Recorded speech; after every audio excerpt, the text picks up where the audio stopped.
Minnesota Pubcast. Minnesota. What was that? How'd that go? Pubcast. The pubcast? Pubcast. Why are you saying it like that now? I'm You're a weirdo? enunciating. Oh, I see. I see. Over enunciating, I might say, actually. I just came back from a presentation. How'd that go, by the way? Just really be clear and concise. Yeah. Exactly. Right there with you. We're on the same page tonight. That's good. Yeah. It was good. Good. It went really well. Dallas was, it was big. Dallas was big. First time, I take it then? Yeah, If that's your comment? I kind of knew it would be, but you fly in and you really are quite far, like 3 times as far to downtown Dallas as it is from Minneapolis. Okay. Because, when you land, you can see the skyline way off in the distance. But, man, it had to be at least a 45-hour drive to downtown Dallas. And then from there, it's just sprawling. I mean, it's all houses and corporations. And everything is bigger in Texas, right? Everything's bigger. Everything's bigger. There was a lot of construction. It was hot. Didn't really get to see, there weren't, the people walking around in cowboy hats. I thought there'd be more of that. Maybe that's more Houston, though. Yeah, I think I've that's been into not Houston Dallas before. as much, yeah. Yeah, and it's although I feel like you would see some really rich dudes in a cowboy hat still, even in Dallas. There'd have to be a couple with big belt buckles, but wearing a nice suit. I was a little disappointed, but I was also at one of the biggest airports in the country, so you get kind of everybody there. And then from there, I kind of went right to the hotel and to where there's a lot of people like me traveling on business.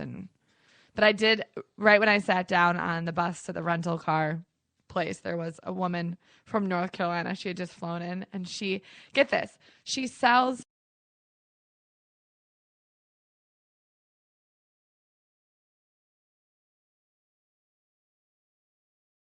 very sweet, very pretty Southern.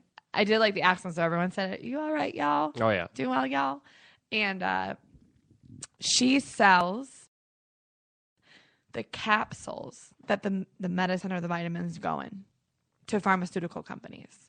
So her company produces the capsules and she sells them. I thought the pharmaceutical companies would do it all. Yeah, I did not know that was a separate thing. Yeah, so she had a full... Nor did I even think of that as being a business. Yeah, I guess I just always thought of that's part of making pills. Right? That's exactly what I thought. But so the pharmaceuticals make the tiny little beads that go in the pills or the capsules, and then they make them? They make the capsules, and the pharmaceutical companies make the medicine that go in the capsules. Like the capsules themselves, she said, are just gelatin, and if they're colored, gelatin and dye. So how does she separate her product from others? I mean, what the hell? I mean, or I do guess they have the market cornered? No, she said there's about 4 or 5. I learned a lot in this 5 minutes, Sounds obviously. She had a whole kind of pill case full of different, products, empty, obviously. And they're all different shapes and sizes. And I'm assuming dependent on the dosage, some things work better for other medicines or vitamins or whatever. I guess price, color, quality, if they fall apart, if they're easy to swallow, if they're... I was thinking more along the lines of they dissolve faster so the medicine hits you or quicker, that. Things like that. Totally. Would be more effective in getting you the desired effect from whatever medicine. Absolutely. So there's 4 or 5 companies, big companies that create capsules. Interesting. And I'm sure they all offer Who different, but she said most of her clients are clients we know, like Pfizer and all the big ones. Oh, sure. Yeah. So what a great product to sell if you're good at selling, that would be one that you think you could sell all day. Totally. It's you pretty much need it, especially if you're like a Pfizer or something like that. I mean, you can't do your thing without it, which also sounds to me like it would be a regulatory thing. Like, I wonder if this is something where the companies aren't allowed to make it themselves. Because why wouldn't Pfizer just want to do that themselves? Why wouldn't you do all of it in-house? Why would you create all of this product and then go, but then we just need the box, but we'll get that from somewhere else? You can probably get it for cheaper than having a whole system. See, and I think it would be cheaper if you had it yourself. I don't know. But would you get her on the? Did you get her phone number? Did you get some Facebook contact? No, I didn't. Well, should figure it out. I guess we learned something either way there. Yeah. That those companies even exist, so that's interesting. She was like a chill pharmaceutical rep. Like not as hard as a pharmaceutical rep. Not quite as hard. Well, you've seen Thank You for Smoking, right? Yeah. Okay. So nothing like that? No. She was very sweet and very pretty. All right. And, travels all over the country. Very pretty. All right, next time you do need to get contact. I don't know. I'm just kidding. I'm not trying to go North Carolina anyway. I feel like if you're in that industry, you have to be attractive. Sales or pharmaceuticals? Both. Yeah. Well, sales in general and everything you sell, it helps. I mean, Absolutely. even if you're over the phone, you have to have an attractive voice. Yes. Yeah, that definitely helps. But she's obviously doing the in-person things. She travels around, sells it in person with all of her capsules, and she was very, very cute. She looked exactly like the girl from, what's it called? American Horror Story, who's been on it. Did you ever watch that? I watched the first season, and then I gave up. She's been on all 3 seasons. She was the woman that went blind this season because she got acid thrown in her face, the witch. Wow. Anyway, very pretty. Sarah something. Okay, let's move on. Anyway, Sorry. Well, we do have something we really do want to talk about. We have a lot of stuff to talk about, actually. But the top story of the night being the last show of David Letterman.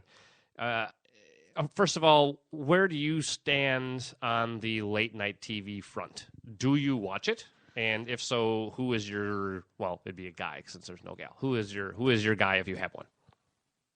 Okay.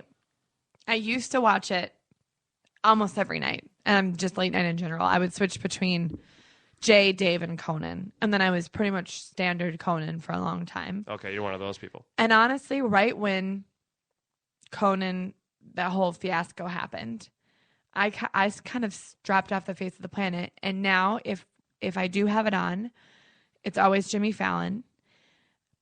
But I mostly digest late night shows in the daytime in the form of YouTube clips.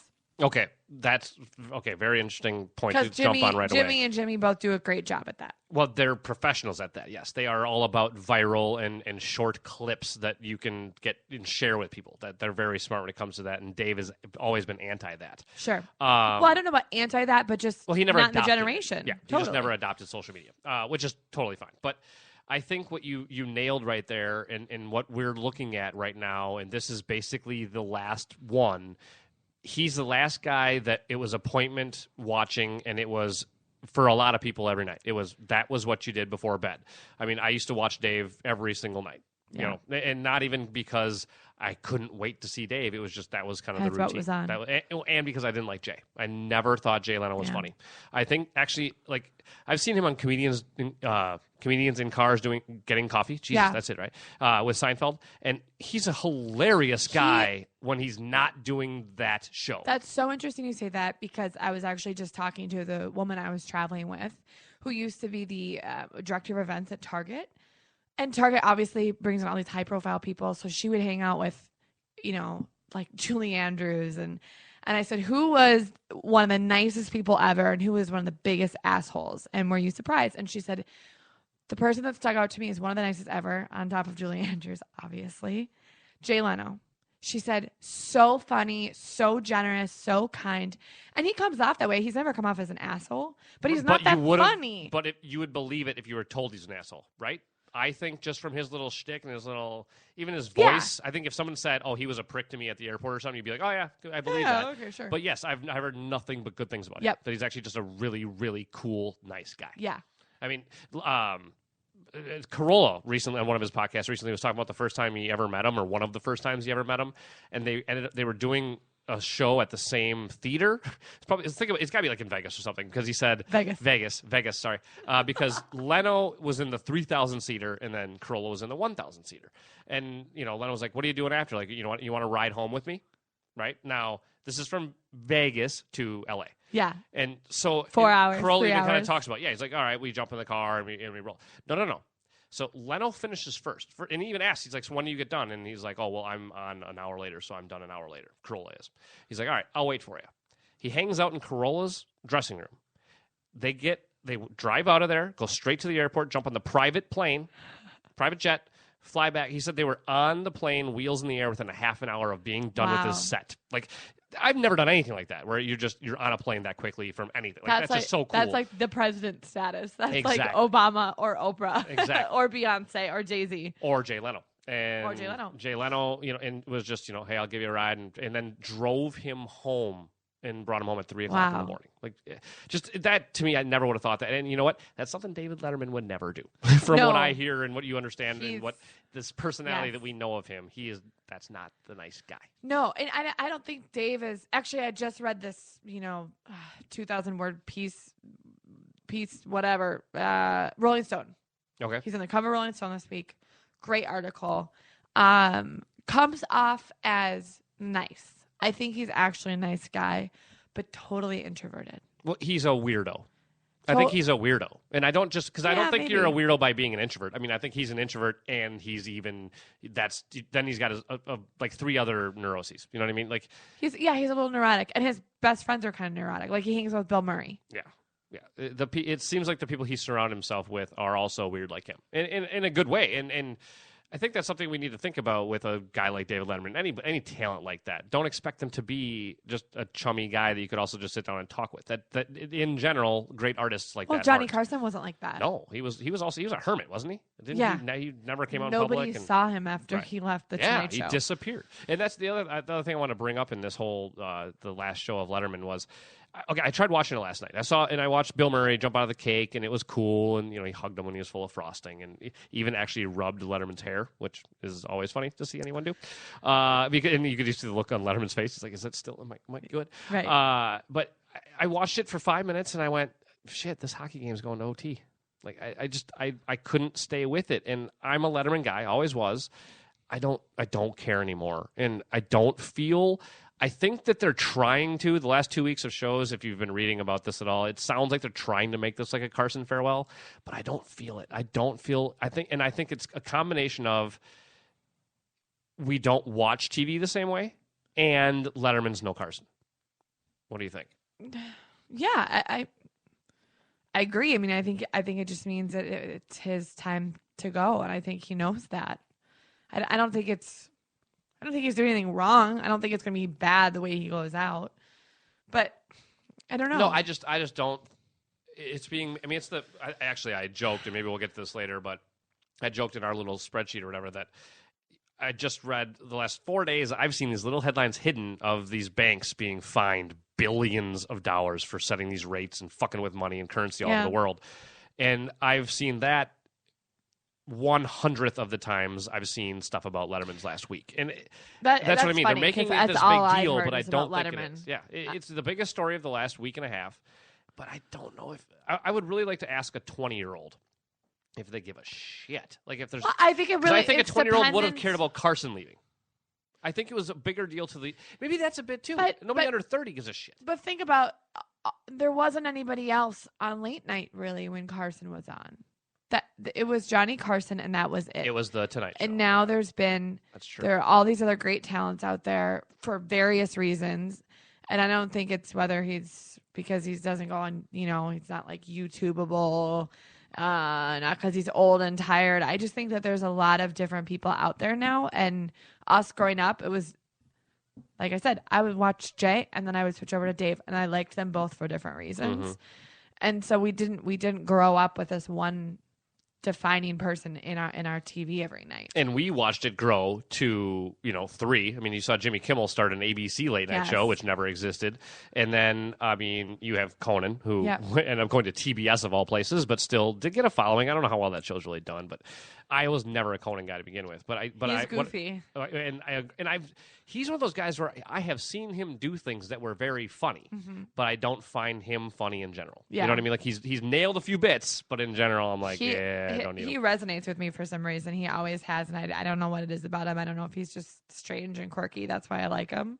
I don't know, because Dave can be a little too dry and curmudgeon-y, but I need that sometimes. Yep, and I love that. And then Jay is just a little too much like blue collar for me. And too friendly. Yeah. Almost. Yeah. And sometimes and then I don't want the too friendly. Sometimes it's very much my mood and and also who's on, Now, you wouldn't have had this problem, but it was tough for me to watch Dave, especially in those like 1500 years, those super right-wing Bush backing years, because he was such a dick when it comes to politics. And I appreciate this about him, but he does not hold back, and he is not subtle. I mean, he tells you what he thinks, and you know where he stands politically. And I think that I mean, maybe that's not ballsy because he's left in the media. That's not a ballsy thing to do. I mean, most of the media is kind of considered left, but I still think it was kind of ballsy for him to, because he's not supposed to do that. That's not supposed to be his role. He's supposed to talk about, there's political satire, and he should comment on things going on. Right. That would go either way. That are easy to make which fun is of. what Craig Ferguson actually did, and I liked that about him too. He was actually pretty good at, and Craig Ferguson was a righty, but he would just bash everybody and just had fun with it. Whereas Letterman, I don't think. Don't get me wrong, he would make fun of Hillary and make fun of left people, but in general, he would stay away from them and he would fucking go after people on the right. Yeah, I mean, he was a little angry for a while. I could tell, and he was very angry. Yeah, I think he actually still is. I think he's just kind of an angry old guy. Maybe the kid helped. I mean, no one said George or whatever his name is. I think after he had that big sex scandal, I think things changed for him, and especially within this last year, I think he's just been a little bit happier. But maybe that's me. Well, I think he just doesn't care anymore. Maybe he's just having fun. Well, I think that the pressure of that job. I mean, even if you and I did a podcast 5 days a week and we were making money enough to just live on it, just 5 day a week podcast. Yeah, the pressure would be on us to do it well, because. Absolutely. You know what I mean? Like, not that the pressure's not on anyway. I mean, we still want to do a good show for you guys. But when you're getting paid to do something and you're making a living doing it, there's more pressure. And especially when it's entertainment. You really don't want to fuck up. When you're doing it, when you're on national television on one of the 3 big networks, and you're the guy for so many years, the pressure, just to know that you're done, even a year ago or whenever you made this decision, the pressure had to be off. Like, it had to just be like, Yeah, and I think the pressure is off, and I think this is from Rolling Stone as well, but it sounds like he's just looking forward to fishing and going to Montana and hanging out with his son, and being relaxed and being the introvert that he really is. Like, there's like this strange dichotomy of his personality where he has one half that craved to be on TV and to interview, and then this other half where he just was totally withdrawn, which I find fascinating. Because you'd think it would be one or the other, but I've met people in media that are that way. They're because I don't know what it is. Maybe it's something about their childhood or something. But there's this need for an outlet and there's this need for attention, but only kind of in that world, whether it be TV or radio. And then then you step out of that and they're like, leave me alone. I just want to go into my shell and go home. And that is so weird. And I think it's the best at it. Like, I mean, I'll say it. Mishki was kind of like that. I mean, Mishki, when you turn a mic on or you bring in those phone calls, he is fucking on fire.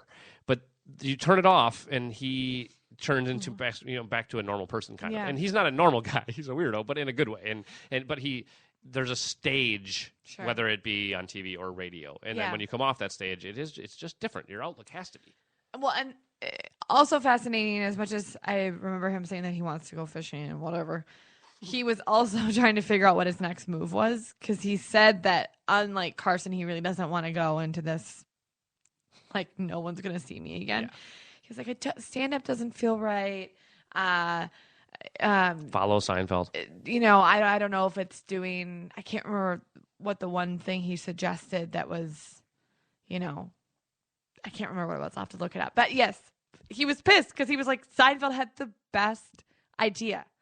He was like, shit, I should do that, but on horses in Montana. Or in race cars or something.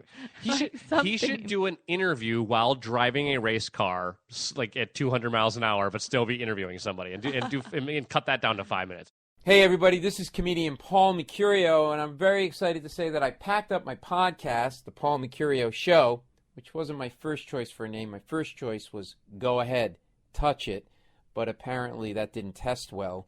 Well, I'm taking my podcast and I'm moving it to the Alive and Social Network, which is weird because I'm neither alive nor very social. I've interviewed a few people you might know, like Sir Paul McCartney. Yeah, that guy. He was in a band or something. I'm not sure. Stephen Colbert, Bob Costas, Jay Leno, Stone Cold Steve Austin, Kristen Chenoweth, and many, many more. I've won Emmy and Peabody Awards for my work on The Daily Show. I've had my own Comedy Central special, been on HBO, and I'm excited to be part of the new network. The Paul Mercurio Show is available on iTunes, Android, and available at paulmercurio.com. Listen to my show every week. Every week you will get rich. How? I give you a foolproof method to go out and make $100,000 without ever leaving your couch. Okay, that's a lie. but the podcast, it's good. With Suhan Unfiltered, sports columnist for the Minneapolis Star-Tribune, Jim Suhan presents in-depth conversations with the best writers and sports personalities in the area. Suhan brings professional journalism flavor without the verbal censoring. Find out what unfiltered really means. Only on the Alive and Social Network. SuhanUnfiltered.com.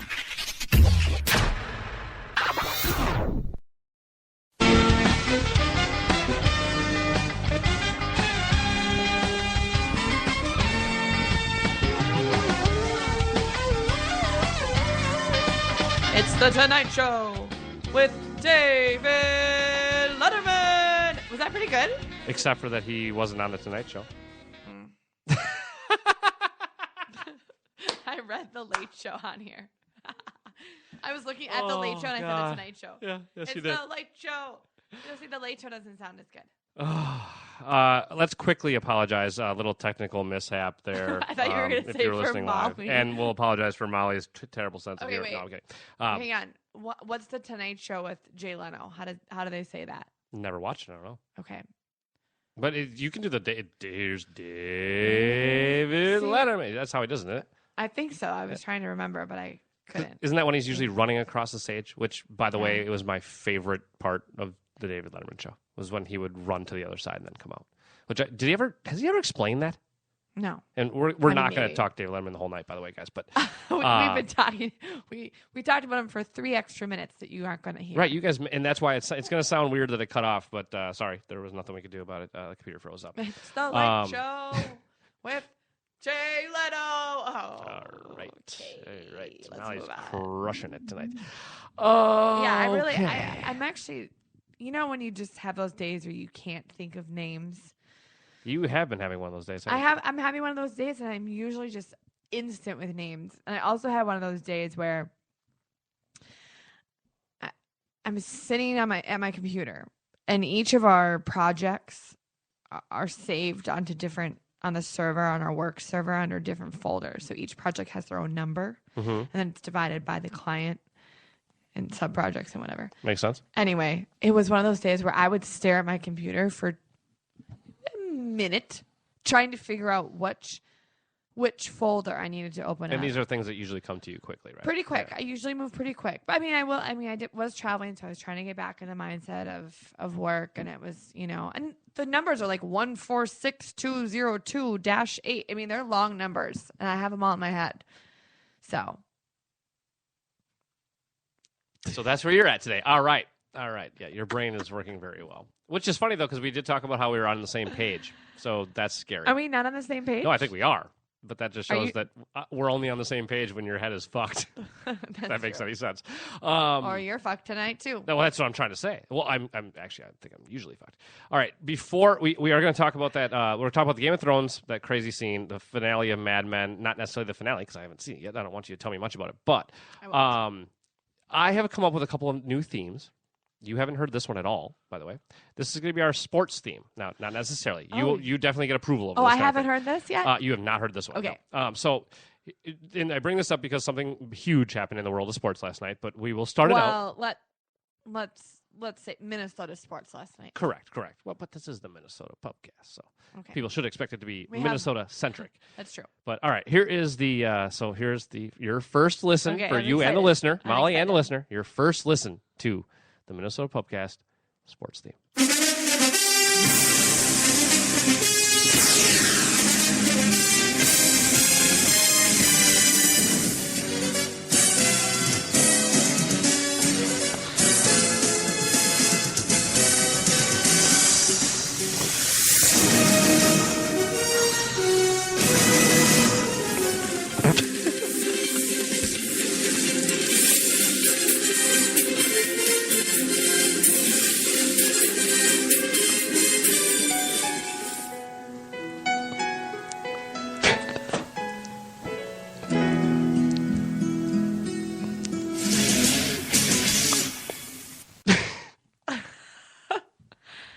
That's what I came up with for our So you sports just theme. strung together all sports all theme major sports. I could come up with. And then you didn't know what the piano was, though. No, I didn't know what the piano was. That's the Masters theme. the Masters golf music. I should have guessed. That's So the that was Masters theme. Could they make it any more boring? Oh, it's so perfect. What oh the my God. And if you are a golf fan at all, you hear 3 notes of that and you're like, oh my God, the Masters. Like well, it takes I you watch straight the Masters there. every year, but apparently I don't. Now, and okay, you just made me feel a lot better about myself because I've watched golf my entire life. Always been a big golf fan. Does and it smell okay to you still? Do you Oh, think it's God, let me drinkable? I find mean, out here. it's just sangria. smells fine. It might be a Smells- little more boozy, but Does it get okay? So but I remember one day it might have been Mishki or it was like Suhan or I'm just gonna drink a little bit of this. yeah, find out. Someone played the Masters theme on the show, and they knew I was a golf fan, and they're like, "Oh yeah, you must love that, right?" And I was just like, "I don't know what that is." So you're not the only one. Okay, If good. you follow golf at all, No, that I doesn't don't know what that is, But but anyone who knows sports themes would probably know what that is. you're missing like 2 things I would love to have on there, but then it just goes. We could have lots of things on there. Well, But- okay, and that was kind of the joke. That's way too long. And by the way, Don't- people, I have a dating theme that's far too long, and we'll get to that He too. Send me not, not tonight. a minute and a half teaser. I think I added 10 seconds to it today. No, but because some of it isn't even funny in the context. Some of it is funny. this is going to be up to the listeners too. But all right, so I realize that's kind of pushing it. I just did that to be Okay, funny. So, but here's my shortened Minnesota Sports Oh, Cats okay. sports theme.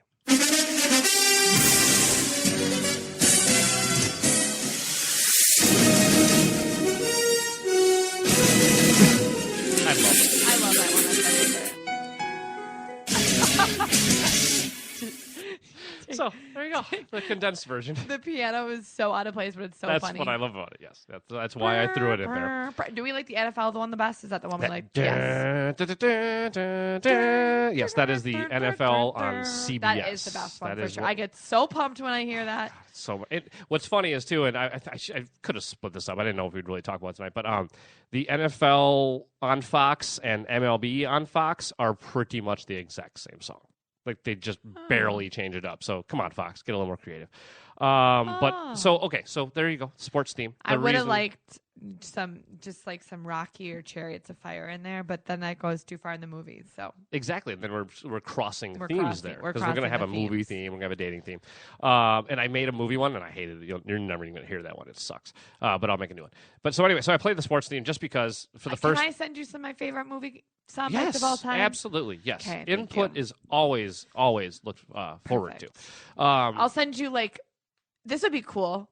This would be awesome. What we should do is we should each name our top 5 whatever movies, 3 to 5 top movies, and pick our favorite parts from them, and combine them into a teaser. I like it. Is like that it. cool? And even if what we should do, let's come up with 5 each, and then we can play with it. I Because we already might have not be able mine. to find some. Or, I already have mine right in right. my head. All right, perfect. And YouTube is so good for that. You can actually get pretty much because the way I Perfect. used to do that back in the day was there's all these websites that just have like movie clips and TV clips and all these things, and I would just go and just download those. And then I actually somehow kind of realized, oh yeah, this is all on YouTube, and it's even like clipped down to what you basically want. I mean, it's Absolutely. unbelievable how easy it is to find these things. But anyway, so I bring this up because big day in Minnesota sports yesterday. The Timberwolves actually finally get the first pick in the NBA draft. Oliver, should we do a Timberwolves howl? Come on, Oliver. Can you go? Oh, that was so good. That was a scream almost. Wasn't that horrible? That was good. You should be the mascot. You should be the mascot. Oliver in the house, everyone.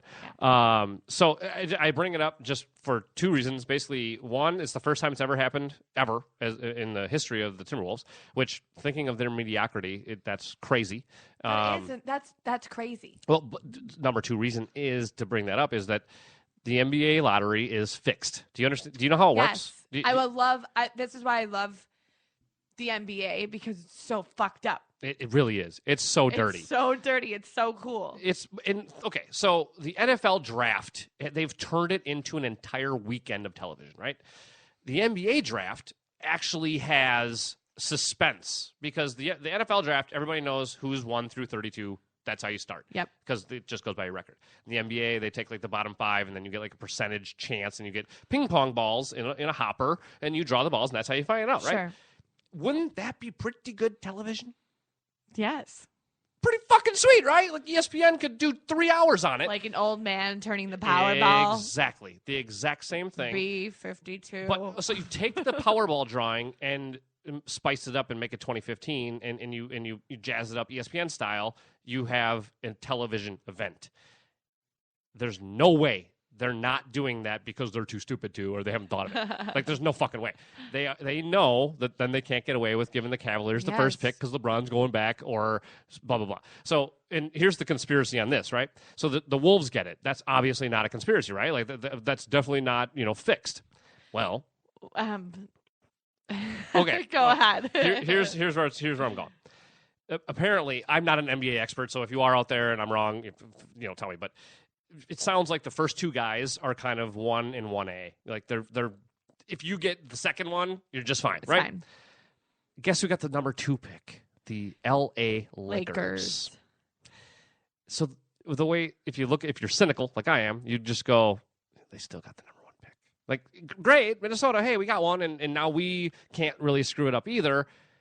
But the NBA this is how smart, and this is the new commissioner. I think he's really smart. I think you still fixed it, but you made it look like you didn't fix it, and everybody wins. Like, and the fans win, the league win, everybody wins. Like, so the whole rigging thing is actually pretty smart if you do it right.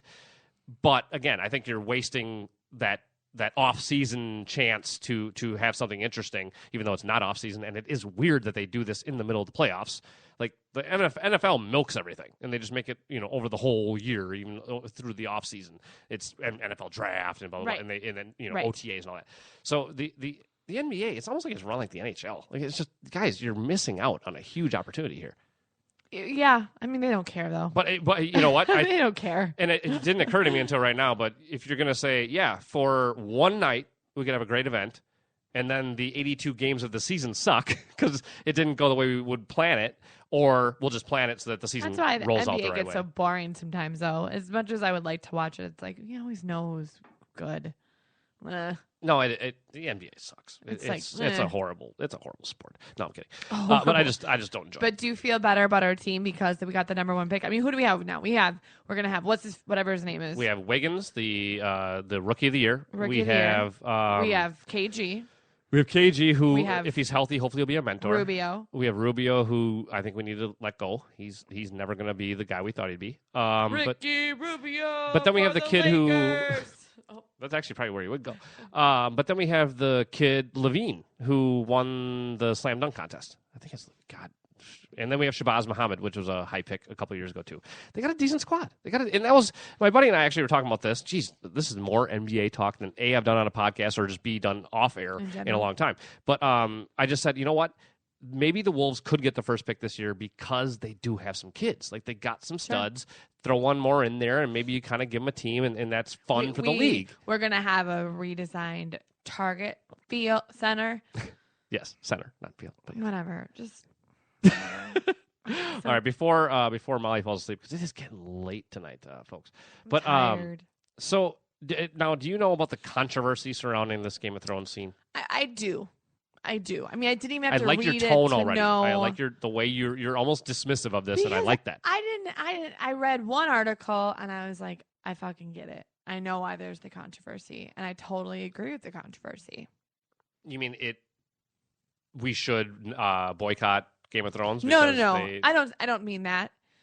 I just mean I understand why there is the controversy. I don't believe in boycotting the show. The show is always pushing the boundaries, and is always shows graphic rape and graphic murder. We have to expect that. But the best article I read on it was, that's to be expected. We shouldn't necessarily get offended. We should get offended when the rape does nothing to move the storyline along. Well, gratuitous rape would obviously be horrible. Like, yeah, it's completely unnecessary. But that's what that scene was. Was it though? Is that not?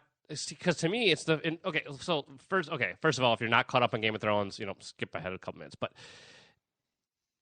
you have So the Ramsey kid, the that's now the head of Winterfell, basically, raped Sansa, which is his new wife, and this is the first time you see him be himself toward her.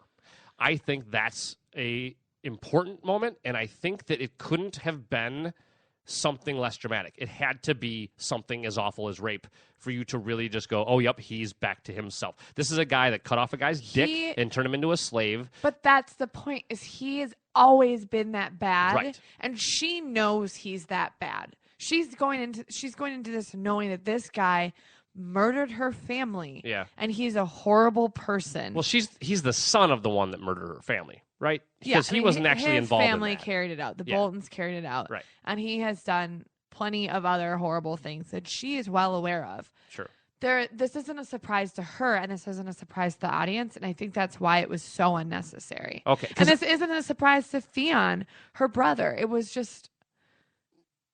I agree with gratuitous. that. As an audience member who has watched Game of Thrones from day one, I didn't need to know he was such a bad person because you already know he's That's what I'm saying. he's the I worst didn't need to know human that. being on earth. But I guess the only way I could see them just explaining it is that Sansa needed to be shown it. Like now I know what you're saying, that she knows his history, but I still don't. I don't think she would have been nearly as open to this whole idea of marrying him if she really knew how fucking evil he is. I don't think she does know exactly how bad he is. She does know, and she, more than anything, didn't want to go into that marriage, but she knew that she had to, and she has a plan in place, and this is part of it. Yeah, and this is just a step. And maybe that, too, maybe that's another way they could justify this, is that this just increases her fury down the road here. Like, this is just a stepping stone toward her getting huge revenge on all this. Absolutely. So, and I guess when I watched it, maybe I just wasn't surprised at all because of who he is. Either. So, but the controversy is a little bit surprising to me, especially when you have a fucking senator start talking about it. But guys, if you've watched this from day one, this can't be shocking. It just can't be. No, it can't be shocking. But like you said, to me, it was gratuitous. I already understood his evilness, and it wasn't. This sounds very strange, but Joffrey was evil. We know that, and it was almost always fun evil. Like, ooh, how icky can this guy get? And how threatening can he get? And like, there was something about Joffrey's evilness that was like still entertaining. I think there was something about his age. I mean, maybe. He's supposed to be 15 or something, 14. Maybe in the relationship. And there's something to like a boy burning ants with a magnifying glass. Like he's just, he'll grow out of this, maybe kind of a thing. Right. And it was just kind of in his relationship with the rest of his family, which was super fascinating. His mother and his uncle / father. Yeah. There was something that wasn't sickening like Ramsay is. And Ramsay has just gotten to the point where I was kind of like, when that scene happened, I immediately sat up and I was like, okay, I'm ready for this guy to be gone. Oh, I can't wait for him to be gone. This isn't fun anymore. I'm not saying that the Jaime Cersei scene was fun. I'm not saying that any of the rape scenes were fun. They're always disturbing, but it was just unnecessary, and I was just ready. I'm ready for him to be out. I'm just just get rid of him. In here, but maybe this is the show that, again, spoiler alert if you haven't watched it, but this is the show that the first season killed off the best character. Yes. I think that this might be a reverse of that. They're going to keep this guy around as long as possible. He is going to be kind of one of these signs of just pure evil in this fictional world that is the Game of Thrones. I don't know. I guess I don't think it's that controversial. I totally understand what you're saying, where it was almost redundant. It was just unnecessary. But I don't know. Even the actress that played the role in the scene said she liked it. How it was so twisted and dark and fucked up. I don't know. It's the one I was referring to was VanityFair.com. Game of Thrones absolutely did not need to go there with Sansa Stark. And it says, if we can say one positive thing about the scene, it's that Alan, who plays Theon Greyjoy, nailed his performance. Theon's horror mirrored in our own, and the camera focusing on his reaction let our minds fill in the blanks. But as little as any of us wanted to see Sansa physically punished and exploited, was it really important to make that scene about Theon's pain? If Game of Thrones was going to go there, should they have at least had the courage to keep the camera on Turner's face? That's Sansa's actress. oh yes, this is where she said they love doing those scenes. It was really kind of horrible for everyone to be on set and watch. Horrible because this rape scene undercuts all the agencies that's been growing since Sanda's. Okay, you know what? Can I just stop Since talking she tonight? arrived in Winterfell? Is that where you're going? Yes, at the end of the last season. Exactly. Since she arrived in Winterfell. Huh. Well, Okay, I never advocate that Game of Thrones or any work of fiction shy away from edgy plots out of fear of pushback or controversy, but edgy plots should always accomplish something above pure titillation and shock value. And what exactly was accomplished there? and I wasn't titillated or shocked. So that's what I don't think that's what they were going for. Alan said in the interview that the story would position Ramsay as the new Joffrey. And then probably me followed closely after that. But haven't we had ample time to understand the depths of Ramsay's depravity? I mean, when he's sitting there after he cuts Theon's dick off, and then he's eating the sausage on the plate, like, right? You don't need more than that, right there. You pretty much got that guy nailed down. Right. But again, I don't think that the creators of Game of Thrones would actually think we'd be shocked to see him rape Sansa. Like, I don't think they were doing it for that. There wasn't a rape scene to like be a shocking rape scene. So like okay, said, so it wasn't shocking because he was already evil, and it was just showing that he was. I think she nailed it in that art. Or I'm sorry, I don't know if that's a guy or a girl writing, but I think she's nailing it with it's about watching Theron. That's his name, right? Where he's forced to watch, and we're all feeling that same. He's already been. We already know that he is subjected the dinner last week. But don't you think this is all turning him toward him not being the slave anymore? Don't you think he's eventually going to kind of like grow a set, which he obviously can't? But I think that's what this is. I think this is the starting of that. I think the dinner scene accomplished that last week. That super awkward dinner scene where he essentially made Sansa. Made him apologize to Sansa for killing his brothers, and I mean he's been humiliated, and Sansa knows that he's been tortured, and Sansa hates him, right? And Theon knows that Sansa hates him. There was nothing accomplished, and it also wasn't shocking because it was expected. Okay, well, I guess either you're right or we'll find out down the road here that this somehow goes somewhere. I guess I don't know where it would go, but right. All right, they team up and kill him. I don't know. Well, that guy needs to die. Ramsay does need to die. Everybody believes that. Quickly, Mad Men wrapped up. I told you this off air last week, but I finally went back and watched. I'm on like episode 5 or 6 now, 7 of the first season of Mad Men. I had my reasons for not liking it the first go around years ago, but I can't believe that. I mean, I know I was going through a breakup, and I was actually watching it with the ex-girlfriend at the time, so you can obviously see my state, my mind state. But even in that crazy mind state, I should have been able to see how fucking good this show is. So like, good. Oh my God, is that writing and the acting and everything so well done? Can you hear me on here? Okay. Yeah, I gotcha. I just feel like maybe I'm just deaf and. I think that's it. Deaf and dumb tonight. Was that politically incorrect? Well, unless you meant... Well, yeah, because you're not supposed to say like... dumb if you're mute anymore, right? Are you even supposed to say mute? Can you say that? Yeah. Or is it vocally mute. Challenged? I don't know. I don't think you're supposed mute to... is right. I feel like mute is like midget. I've never met anyone who's mute. Good point. Neither have I. Who's so this is why this doesn't come up very often. There's not that many mute people out there. Not a lot of mute people out there. And isn't mute when you... It's a mental... blockage from talking, or can it also be a physical blockage? I think it's both would be considered mute, yes. But again, I don't think if you've been traumatized and you no longer speak. Or call that. Right. My eyes are just kind of like just this. I know they're getting heavy. All right. Well, like we'll wrap her up, but we're coming back tomorrow night, right? We that's in the books because I only have to work till like 2 or 3. So yeah, we'll be back. Right. So we'll be back tomorrow night, and I'll get this. Well, you don't even know. I'll get the show all put together here. We didn't even talk about the Mad Men finale, but I'm glad that you're liking the show, and it was an amazing finale. The whole point is that I get however long now until it comes out on Netflix, so I'll just take that much time to watch it. You do. It's perfect for me. Have fun. It's a great journey. I am so pumped. All right, we'll be back tomorrow night. Thanks for listening. This is the Minnesota Pubcast. Molly Burke, Jason McGovern. We out.